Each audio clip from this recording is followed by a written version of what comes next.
नमस्कार प्रिय दर्शकों, आप सभी का स्वागत हमारे YouTube चैनल सितारे आपके नाव में। प्रिय दर्शकों, जो भी दर्शक हमारे लाइव में जुड़े हैं, आज का कार्यक्रम बेहद खास होने वाला है। जन्म कुंडली का कौन भाग्येश और कौन भाग्यकर्ता। प्रिय मित्रों, इसका निर्धारण आज हम बड़े आसानी से करेंगे। और यदि आपको अपने जीवन में करियर में ग्रोथ चाहिए, विवाह समय पर हो जाए, जमीन मकान चाहिए, गाड़ी चाहिए, आपको नौकरी चाहिए, व्यापार अच्छा चले, सुखी जीवन व्यतीत कर पाएं और मानसिक आप संतुलन बेहतर बना करके आगे चलें और आपको मान सम्मान पद प्रतिष्ठा शोहरत नाम सब कुछ मिले, तो इसके लिए जिम्मेदार होता है जन्म कुंडली का भाग्यकर्ता। प्रिय मित्रों, अगर आपसे सवाल पूछा जाए कि क्या भाग्येश और भाग्यकर्ता दोनों ही अलग ग्रह होते हैं? जी हाँ, बिल्कुल ऐसा ही होता है। जन्म पत्रिका का भाग्येश कोई और होता है और भाग्यकर्ता और होता है। जन्म कुंडली में भाग्यकर्ता ग्रह कौन होता है? प्रिय मित्रों, भाग्यकर्ता वो ग्रह होता है जो आपके जीवन में अचानक लाभ देता है, शेयर मार्केट में अचानक लाभ देता है, भाग्य के भरोसे आपकी किस्मत को चमका देता है, आपको बादशाह बना देता है, आपको रातों रात करोड़पति बना देता है, आपको रातों रात किसी ऐसे व्यक्ति से संबंध जोड़ देता है जो व्यक्ति आपके जीवन में एक मसीहा बनकर के आ जाता है। यानी भाग्यकर्ता ग्रह यदि आपके पक्ष में आ जाए और भाग्यकर्ता ग्रह की महादशा अंतरदशा या प्रत्यंतर दशा में आप भाग्यकर्ता ग्रह के अनुसार आचरण करना शुरू कर दें, तो जीवन में आपको कभी संकट नहीं आने देगा। अर्थात आपके भाग्य का निर्माण करता होता है वो ग्रह जो आपका भाग्यकर्ता बनता है। तो कुंडली में कैसे निकालते हैं कि भाग्यकर्ता ग्रह कौन है और उस भाग्यकर्ता ग्रह की आपके जन्म पत्रिका पर स्थिति कैसी नजर आ रही है? तो प्रिय मित्रों, आइए हम आज के इस कार्यक्रम को शुरू करें। इसके पहले आपसे निवेदन करेंगे कि अगर आप चैनल पर जुड़े हैं तो सब्सक्राइब अवश्य कर लीजिए, क्योंकि हमारा 23,100 लोगों का परिवार बन चुका है। आपको भी मैं इन्वाइट करता हूं कि आप चैनल को सब्सक्राइब करके हमारे यूट्यूब परिवार में सम्मिलित हो जाइए। वहीं प्रिय मित्रों, हमारा प्रतिदिन फ्री कार्यक्रम चलता है, आप लाइव सेशन में देख सकते हैं। प्रतिदिन मैं फ्री कुंडलियां सैकड़ों देखता रहता हूं, तो आप उस फ्री सेशन में भी जुड़ करके अपनी जन्म पत्रिका से संबंधित सवाल हमसे कर पाएंगे। जो लोग सब्सक्राइब नहीं किए तुरंत कर लीजिए और इस वीडियो को आप शेयर करके अधिक लोगों तक पहुंचा सकते हैं। मैं अधिक समय न लेते हुए चलिए सीधे काम की बात करते हैं। प्रिय मित्रों, जन्म पत्रिका का भाग्येश और भाग्यकर्ता का निर्धारण जब भी होगा तो जन्म कुंडली के नवम भाव से होगा, क्योंकि नवम भाव क्या है?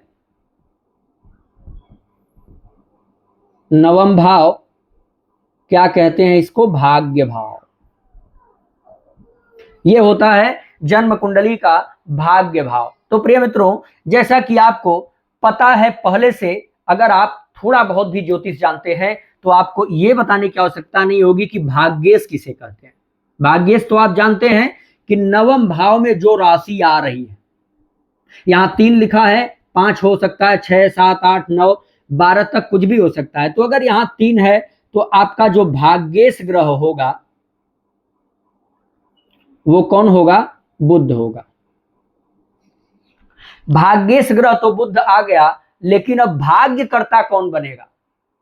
तो प्रिय मित्रों, आप भी अपनी जन्म कुंडली खोल लीजिए। मैंने ये तुला लग्न की पत्रिका लिया है, आपको बताने जा रहा हूं भाग्यकर्ता ग्रह। प्रिय मित्रों, जन्म पत्रिका के नवम भाव में जो राशि लिखी गई है, अर्थात कुंडली में 3 लिखा है, आपके कुंडली के नवम भाव में कोई संख्या हो सकती है, उसका स्वामी पता कर लीजिए, अर्थात भाग्येश।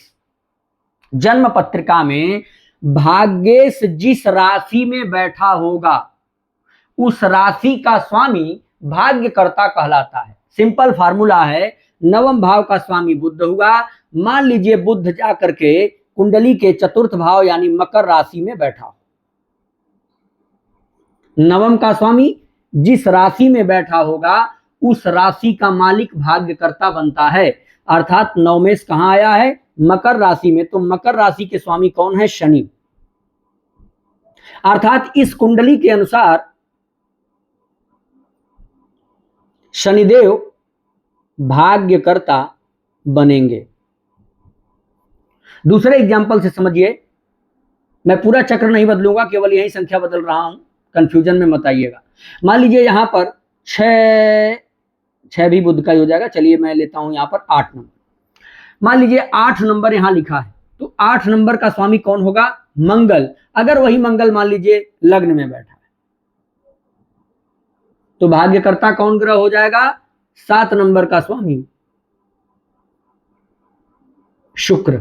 एक और एग्जांपल ले लेते हैं, मान लीजिए यहां पर 9 नंबर लिखा है। अगर 9 नंबर लिखा है तो नवम भाव का जो स्वामी होगा वो कौन होगा? गुरु। और गुरु ग्रह कुंडली में मान लीजिए छठे भाव में बैठा है,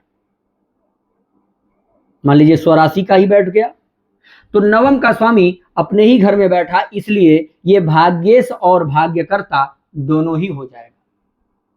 अगला उदाहरण एक और लेते हैं, मान लीजिए यहां पर 4 नंबर लिखा है। 4 नंबर का स्वामी कौन हो जाएगा? चंद्रमा। चंद्रमा कुंडली के मान लीजिए एकादश भाव में बैठा हुआ है, भाव से नहीं मतलब राशि का यहां मेन महत्व है। तो चंद्रमा 5 नंबर के साथ है, अर्थात इस अवस्था में भाग्यकर्ता ग्रह हो जाएगा सूर्य। तो मेरे हिसाब से आपको ये बात समझ में आ गई होगी कि भाग्यकर्ता कैसे निकालते हैं। जब आपका भाग्यकर्ता मिल जाए तो उस भाग्यकर्ता के मंत्र का नॉन स्टॉप जाप करना शुरू करिए। नॉन स्टॉप, कोई जरूरत नहीं कि आप नहा के पूजा में बैठे हो तभी जाप करिए। आप काम कर रहे हैं, ऑफिस में बैठे हैं, घर में कोई पूजा पाठ चल रही है, आप ऐसे भी बैठे हुए हैं बिस्तर पे, आपके मन में मस्तिष्क में भाग्यकर्ता ग्रह का मंत्र जाप चलना चाहिए। कौन सा ग्रह भाग्यकर्ता आता है उस मंत्र का आप जाप करना शुरू करिए। मैं यहाँ मंत्र नहीं लिखना चाहता हूं क्योंकि आप उसको आराम से गूगल से भी ले सकते हैं। तो सूर्य आया, सूर्य का मंत्र ले लीजिए। चंद्रमा आया, मंगल बुध गुरु शुक्र शनि कोई भी आ रहे होंगे, उनका आप लाभ ले सकते हैं। ध्यान रखिएगा यहां पर जो राशि आ रही है उस राशि का स्वामी कुंडली के जिस भाव में बैठा है, वहां किस राशि में बैठा उसका जो मालिक है वही भाग्यकर्ता होगा। अर्थात भाग्येश जिस राशि में बैठा उस राशि का स्वामी भाग्यकर्ता ग्रह बनता है। तो इस ग्रह का पहला काम 24 घंटे स्मरण करिए। दूसरा, उस ग्रह से संबंधित रुद्राक्ष भी आपको पहनना होगा। मैं पिछले वीडियोज में बता चुका हूं, सूर्य के लिए 1 मुखी, चंद्रमा के लिए 2 मुखी, मंगल के लिए 3 मुखी, बुध के लिए 4 मुखी, गुरु के लिए 5 मुखी, शुक्र के लिए 6 मुखी, शनि के लिए 7 मुखी, राहु के लिए 8 मुखी और केतु के लिए 9 मुखी रुद्राक्ष पहनना चाहिए। तो जो भी आपका भाग्यकर्ता ग्रह आता है उसका रुद्राक्ष ले लीजिए, मंत्र जाप शुरू कर दीजिए और उस ग्रह से संबंधित वस्त्र धारण करना भी आप शुरू करिए। जैसे सूर्य मंगल आते हैं तो लाल वस्त्र पहनिए, चंद्रमा आता है तो आप सफेद वस्त्र पहन सकते हैं, शुक्र आता है तब भी सफेद पहन सकते हैं, बुध आता है तो कुछ हरा जैसा पहनिए, गुरु आता है तो कुछ पीला, और शनि आते हैं, राहु केतु आते हैं तो कुछ काला या नीला जैसा हल्का प्रयोग कर सकते हैं। नेवी ब्लू इत्यादि हल्का प्रयोग में आप ला सकते हैं, ग्रे कलर ला सकते हैं। तो इस प्रकार से वस्त्र का भी आप चयन करें और जो ग्रह आ रहे हैं उनके प्रति सात्विक भावना मन में रखना शुरू करिए। ग्रह बड़े समझदार होते हैं, ग्रह बड़े पावरफुल होते हैं, आपके नेचर को, आपके भावना को समझ करके आपको फल देने में माहिर होते हैं। तो जानकारी अगर अच्छी लगी हो तो प्रिय मित्रों फिर से रिक्वेस्ट करूंगा, चैनल को सब्सक्राइब करके वीडियो को अधिक से अधिक शेयर करें। अगली वीडियो आपके सामने तुरंत मिलेगी अगर आपने सब्सक्राइब कर लिया होगा। नमस्कार।